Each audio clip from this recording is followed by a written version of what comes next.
Hello there, In China squads.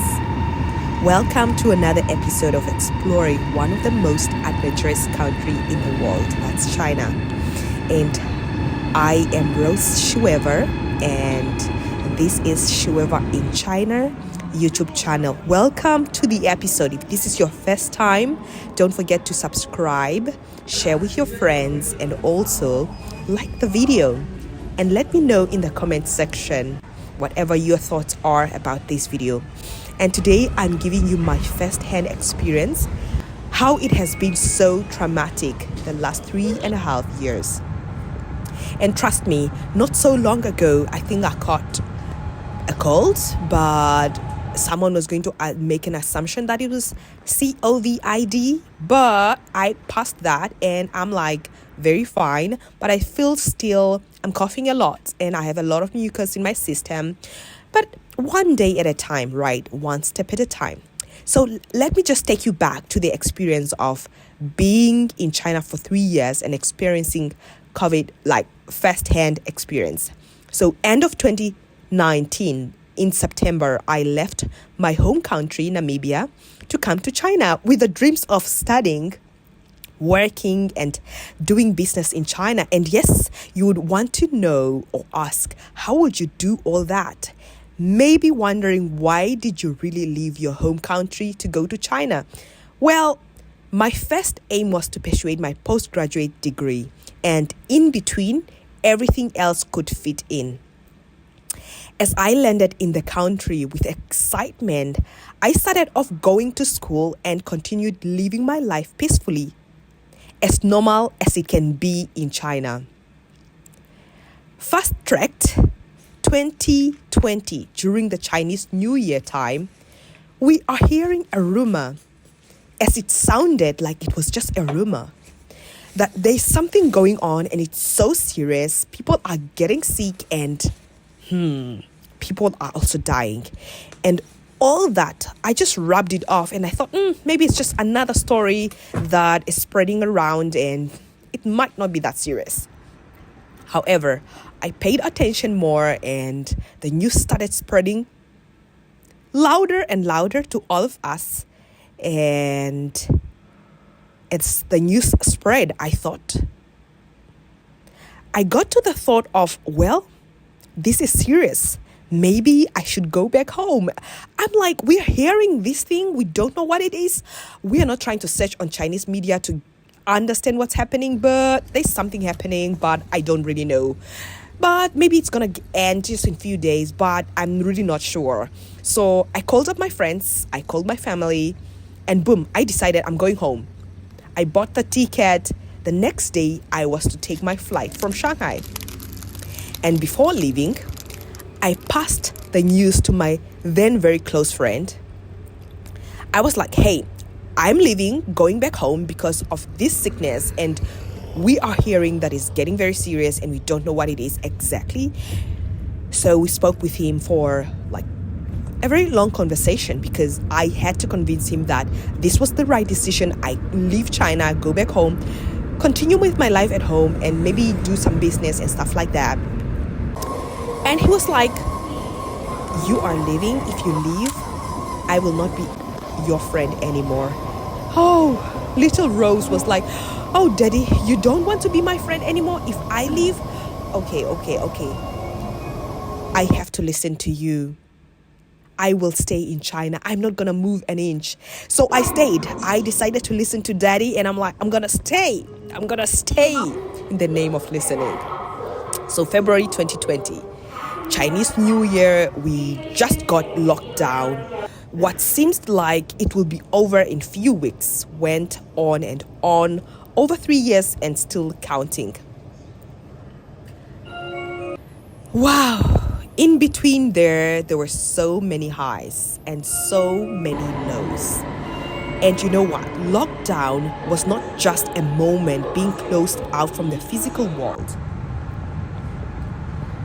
It was also a caging of mind, facing the real truth of who you wanted and who you are internally. That was not easy. And being caged away from the physical world, it meant a lot. We could not see our friends, we could not go anywhere. We had to stay indoor. And for us, for me specifically, I was in the dormitory because I lived on campus then. So we stayed indoor, get acquainted with our environment, we made more friends in the dormitory, we ate together more, we celebrated more birthdays together. And that was our new normal.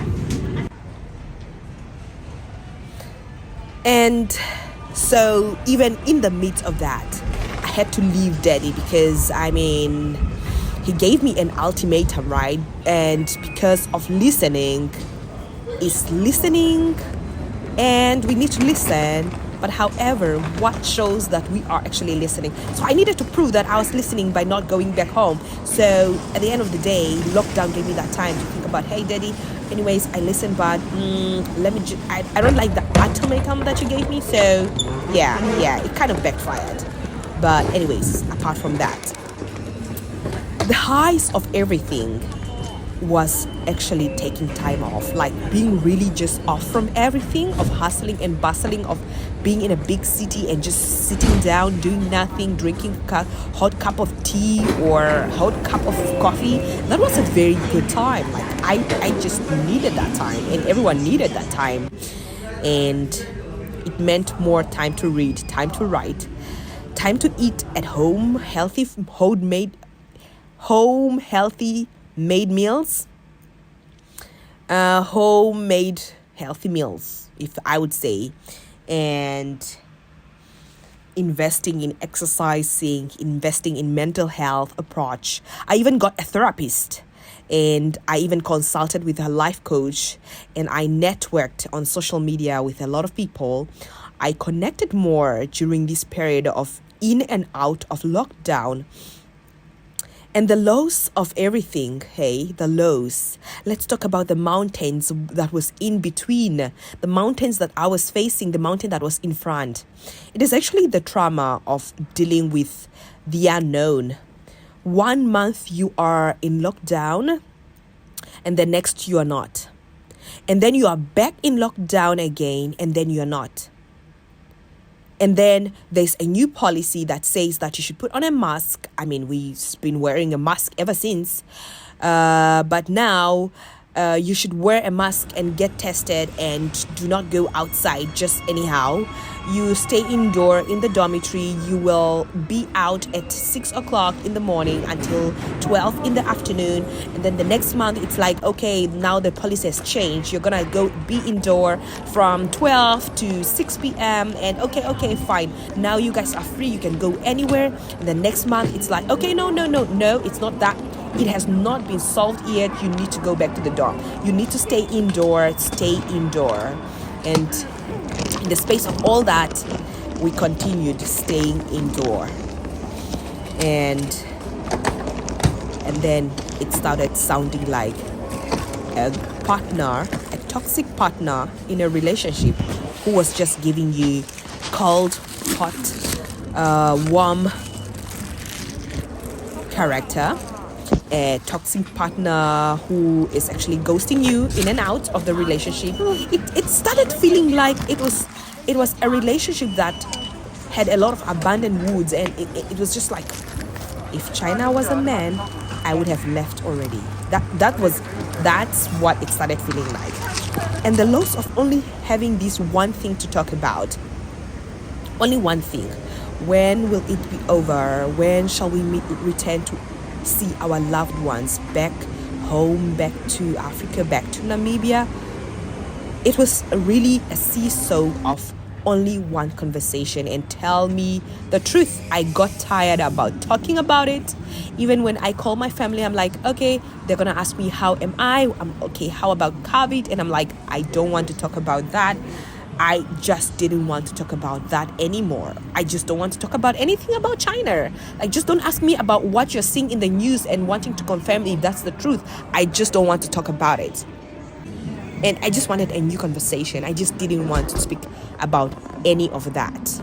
And the funny thing is, your family members really don't know what to talk about with you, because all they want to know is, when are you coming back home? Is it true what we're seeing in the news? Wow, is that serious? Oh my God, like what? China? What? And we, or I, didn't know how to explain all that. And my mind could only do as much. The low time of being very uncertain, being very vulnerable, not knowing what is life after all. And I was fighting more of I wanted to go back to the normal life, to explore, travel, visit some factories maybe, acquainting myself with the benefits of being in this country. And there was no one to blame, but we know there were so many changes that we had to adapt so quickly and we were not just prepared. And 3 years felt like a real roller coaster ride. And now with the restrictions being lifted, I'm jumping like a child with a candy, but yes and no. I know that I'm not scanning to go anywhere anymore. I'm no more lining up to get tested. I can put on the mask because I choose to do that. And it's life after. We can travel more, yes. We can explore more, yes. And now I have to actually deal with the post-traumatic experience. And I'm like asking, do I look for wine to heal or do I look for a therapist? And the other day I felt like I'm so not motivated right now. And I thought to myself, not even a DICK can heal this. Not even a WINE can heal this. But here we are. There is still a glimmering line of hope. And when I traveled, I went to see my friend. I was like, okay, good. I didn't scan. I can go anywhere I want, but everywhere everyone is coughing and we're getting sick. And I think I got this thing already, but I don't know. But there's freedom that is coming with that, right? And well, the borders has opened, and who knows, maybe we can reunite with our family members again. And that's just how it has been the last 2 years. I think maybe this is just the surface of it. Yeah, but I hope that as you are thinking of coming to China, or as you are in China, or you are just an in China squad wanting to know how it has been, well, that has been my experience. I hope you liked this video, and if you do, please do subscribe to my channel. I'm gonna give you guys more content about China and exploring this adventurous country. Share this video with your friends. Let me know in the comment section what you think, and thank you so much for watching. Until my next video. Okay, goodbye. Thank you.